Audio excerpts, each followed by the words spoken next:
আমার ইউনিভার্সিটি থেকে একটা মাত্র এমটিআর স্টেশন পরই তাইপো স্টেশন। আজকে হংকং টাইম দুপুর 2টায় একজন সাইক্লিস্ট দেখলেন যে বিল্ডিংয়ের উপর ব্যাম্বু স্ক্যাফোল্ডিংয়ে আগুন জ্বলছে। এটা দেখে তিনি পুলিশকে অ্যালার্ট করলেন। আমার জানা মতে তাইপোতে এখন কোনো বাংলাদেশি থাকেন না। বিগত কয়েক বছরে তাইপোতে থাকলেও এই বছর থ্যাঙ্কফুলি কেউ ছিল না। আমার বেশ কয়েকবার তাইপোতে যাওয়া হয়েছে। ইটস ডেন্সলি পপুলেটেড, তাই যখন একটা বিল্ডিংয়ে আগুন ধরেছে তার সাথে 7টা ব্লকেও আগুন ছড়িয়ে পড়েছে। And it got worse. Report করার 8 ঘন্টা পরও আগুন এখনও জ্বলছে।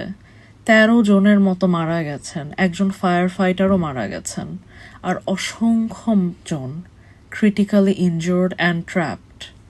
সিচুয়েশন কন্ট্রোলের জন্য আপ্রাণ চেষ্টা চলছে। Hong Kong 5 number fire alarm issue করেছে, which is the highest possible alarm.